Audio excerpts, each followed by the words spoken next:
খেয়ে দেখুন পাঁশকুড়ার বিখ্যাত চপ, স্বাদে অতুলনীয়, দাম মাত্র 10 টাকা। মেলায় গিয়ে এমনই কিছু কথা কানে এলো, ভিড়ও হয়েছে দেদার। ভিড় ঠেলে না গিয়ে আজ বানালাম পাপড়ি চাট কিচেনের বিখ্যাত চপ। খেলে কিন্তু প্রশংসা করতেই হবে। মাশরুম লবণ আর হলুদ জলে খানিকক্ষণ ভিজিয়ে রেখে চপার দিয়ে ভালো করে টুকরো করে কেটে এক্সট্রা জল ছেঁকে নিয়েছি। এবার হবে মশলা তৈরি। কড়াইতে সরষের তেল গরম করে টুকরো পেঁয়াজ, আদা রসুন বাটা আর কিছু গুঁড়ো মশলা স্ক্রিনে মেনশন করে দিয়েছি, একটু তোমরা দেখে নিও। কড়াইতে দিয়ে দেবো অল্প একটু জল, ভালো করে মশলাটা কষিয়ে নেব।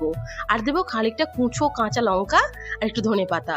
ভালো করে মশলাটা কষানো হয়ে গেলে জল ঝরানো মাশরুমটা একটু মশলার সঙ্গে কষিয়ে নিয়ে দেবো সিদ্ধ আলু মাখা আর ব্রেড ক্রাম্বস, না থাকলে নেড়ো গুঁড়ো দিতে পারো, তাতেও চলবে। চপের পুর তৈরি। এবার 2-3টে ডিম ফাটিয়ে নিয়ে তার মধ্যে একটু লবণ আর গোলমরিচের গুঁড়ো মিশিয়ে নেব। মাশরুমের পুর চপের আকারে গড়ে নিয়ে প্রথমে ডিমে কোটিং করব, তারপর ব্রেড ক্রাম্বস মাখিয়ে নেব। আবারও একইভাবে ডিমে আর ব্রেড ক্রাম্বসে কোটিং করতে হবে।